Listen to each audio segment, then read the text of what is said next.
Hi guys, so today I wanted to talk about this book, and you'll see a full version of a picture of the book here. It's called Shelter from the Storm, and it states here, processing the traumatic memories of DID DDNOS patients with the fractionated abreaction technique. And this is done by Richard P. Kluft, and it's a very good book. So there's some really good chapters in this book. I'm going to read you just a tiny bit here on page 30. And it states here, the metaphor of fractionation. In essence, I envision overwhelming trauma in a person's past or present as a powerful and potentially dangerous force. In some people's lives, it may have been actively disruptive in an ongoing manner.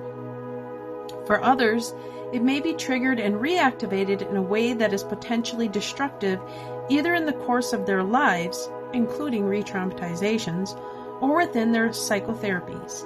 In psychotherapies, the past may become reactivated in a disruptive way either because it is simply overwhelming or because previously unknown material has unacceptedly burst into the patient's awareness and throws the patient off balance, because what was being tolerated in one state of mind or alters minds, the experience of another state of mind or alter in a way that the second state of mind is unable to bear, or because the processing trauma is gone awry. So, this whole book seems to have this follow along that is really good to understanding dissociative identity disorder a little better. So when you start getting in like page 44 to 50, they start talking about being pulled in and facing fears, and then the starting level of trauma work, which I would say out of all the books I've ever read, this is probably one of the most up-to-date, really good books that I found very legit.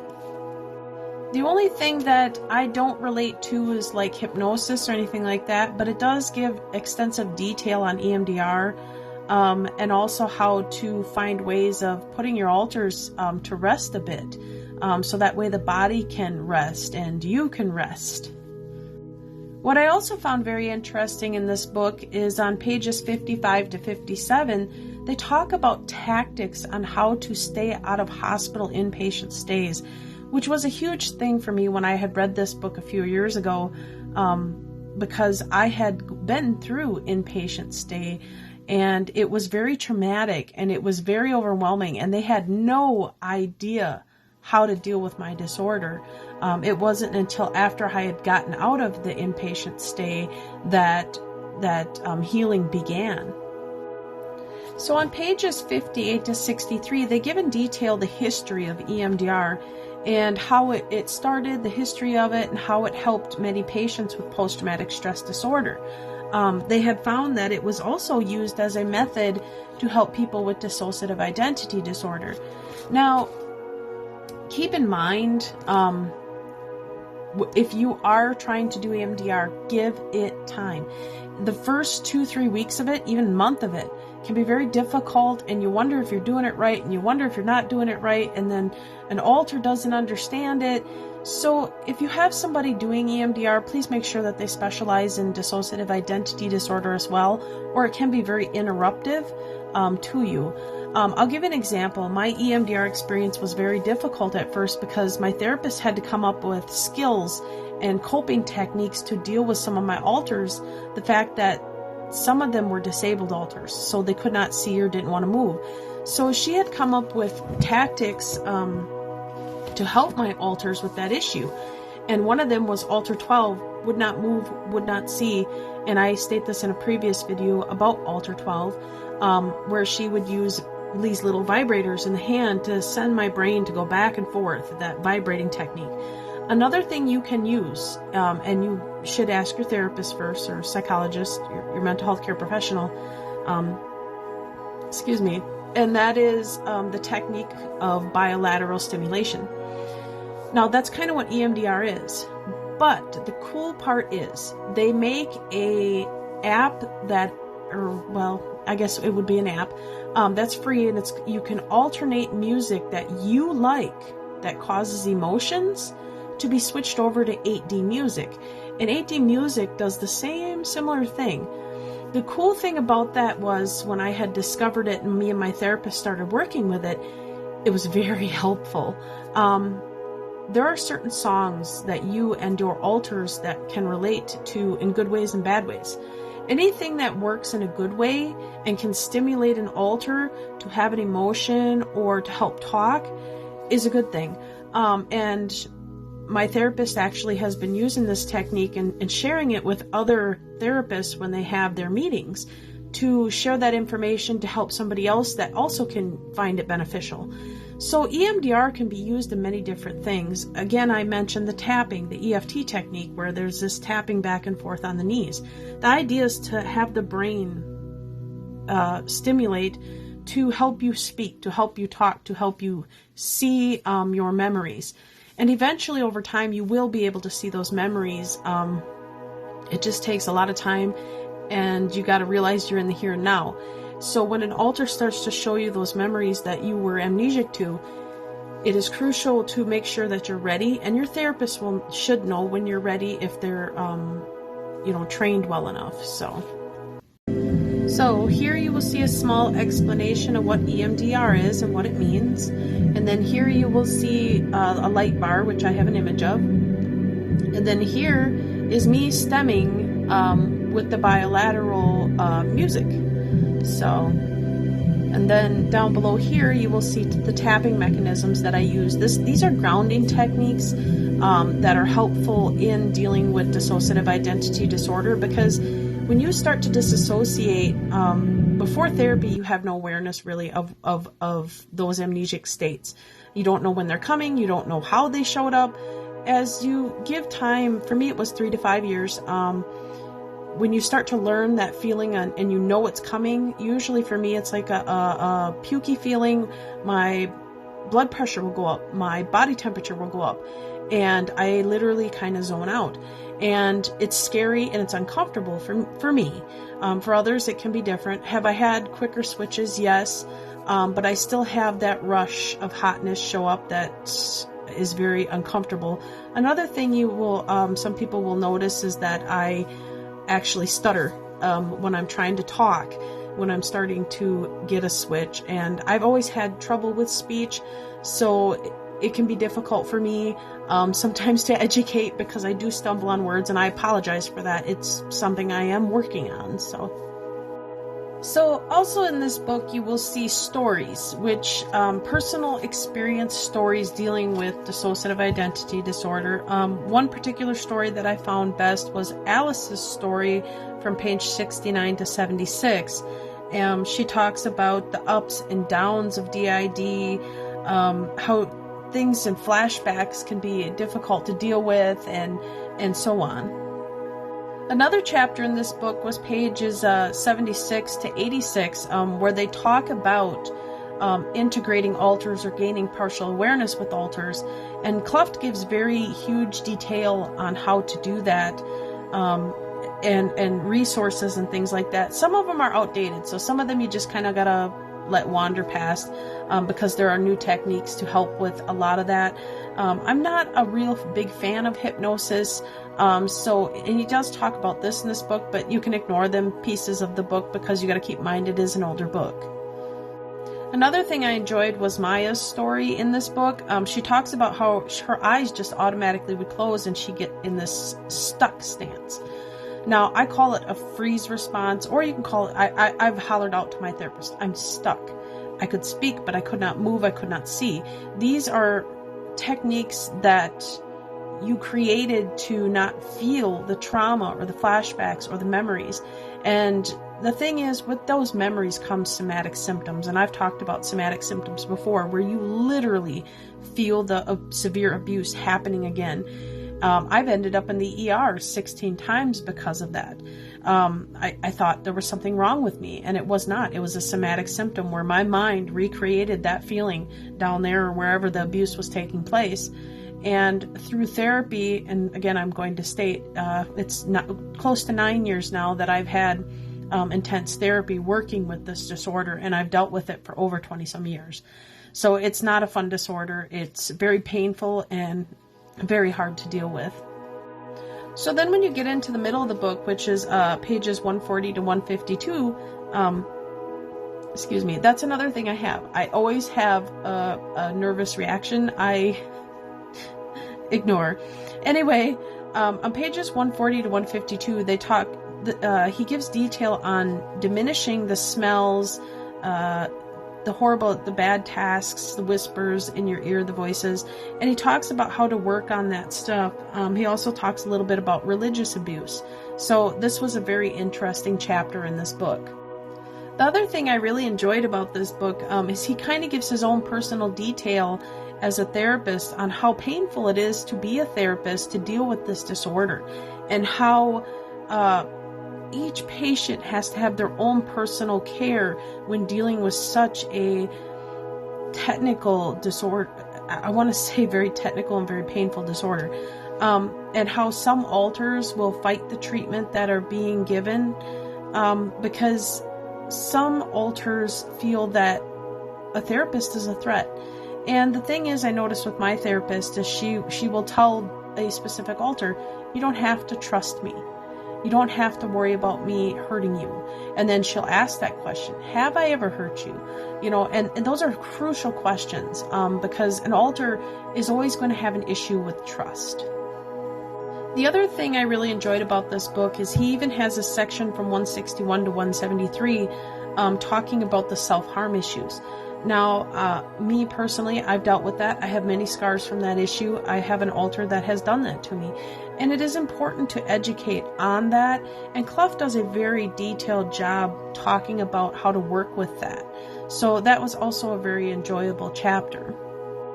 So towards the end, like on page 216 to 218, he brings up EMDR again, which is great. And he talks about how to use it to help states of fighting. So alters can have conflict with each other. And it can be a huge fight and a huge battle, and it's very hard on the body and mind. And EMDR can be used to help calm them or to distract them. And he also talks about Spiegel in his book, which is great because Spiegel has done some work as well and I've read his books as well. So very good chapter here.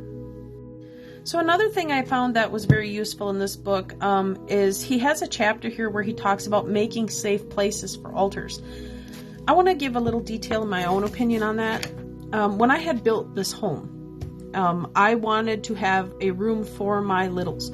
So I literally built a loft above this room for my littles. And I'm going to let you view a video where I talk about that a little bit. On how it was and how it went, and so here's that video. So what's it like, I guess, to be partially integrated with the littles?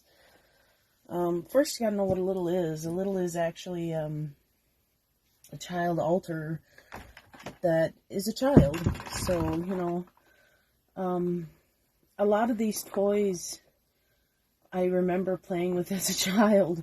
And I still feel the need to touch them and do things with them, which is the reason why they're still out. I'll put it this way, they saved my life. So they earn the right to heal, is how I look at it. I honestly don't know how I would have survived if my mind wouldn't have done what it did, you know. The amount of the abuse that I went through, Uncle Leroy saved my life.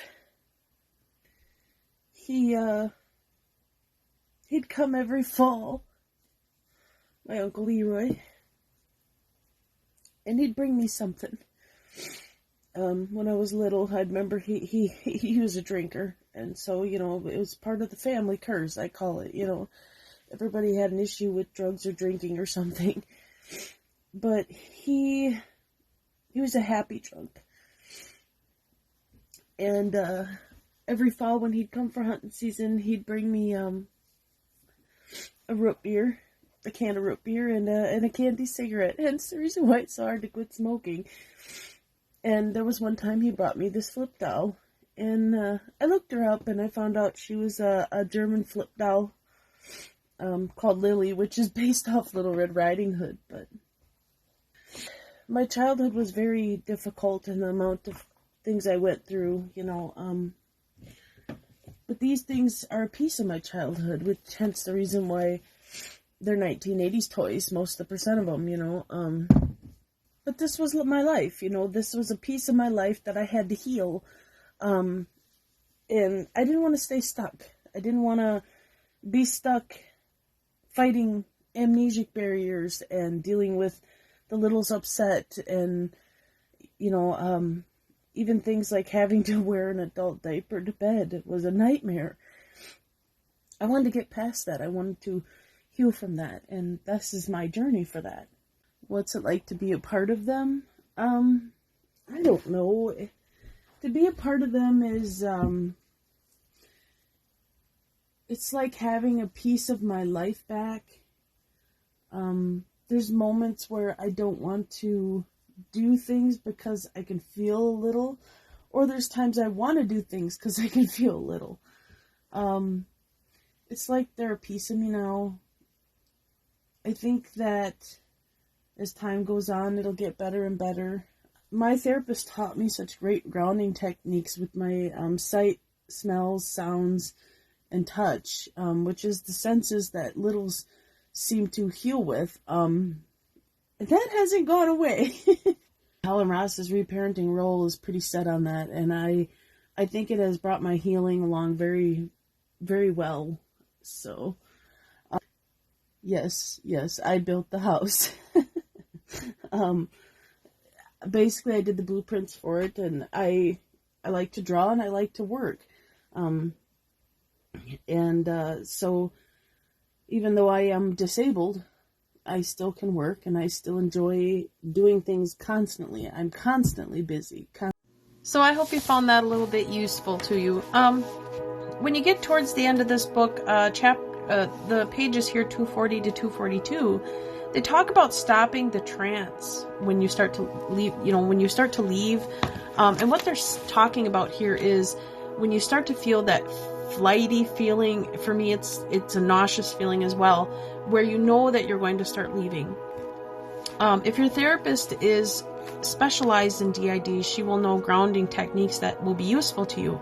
Some work, some don't. So whatever doesn't work, you try a new technique. For me, it was, and it's so embedded, so many years of having therapy where I just do it automatically. But you try to find 5 things you can smell, 5 things you can see, 5 things you can touch. These are techniques that will help you ground to the here and now. So if you start to get switchy and you're feeling that feeling of stepping back and you don't want to, those can be helpful tools to help ground you and maybe stay a little bit longer. And last is the end of this book, which I thought was really neat. And I will be giving my therapist back this book because it's very useful to her as well. And here they talk about Howard Alertness Scale. And I had even put my own little sticky note here so my therapist could use what she found useful. But it states here, we are going to measure how alert you are at this time. This will be measured on a scale from 1 to 10. On this scale, 1 represents a very low level of alertness, and 10 represents a very high level of alertness. To help you assess your level of alertness, you will be asked to pay attention to the different ways that you perceive your environment and also to the way that you are thinking. So, and he continues on to explain how that works, and I found it really neat even in the back that they have a scale from 1 to 10. You can circle things, and there is lots and lots of reference in the back. I would say probably maybe about 8 pages of references. So I hope you found this video useful. You're more than welcome to use it in your therapy. I am so thankful that my therapist let me rehab this book back, and it is mine, but I always donate. It is a huge thing of mine to donate my books to help others. And my therapy is also used to help other therapists. So it is crucial and important that to educate on this disorder in a proper manner So that way a person can really heal and work on this. And my idea is to save the amount of years on a person to heal. If we can move that process quicker, great. So that is why I do what I do. So I hope you enjoyed the video, and that's all I got, guys. Loves.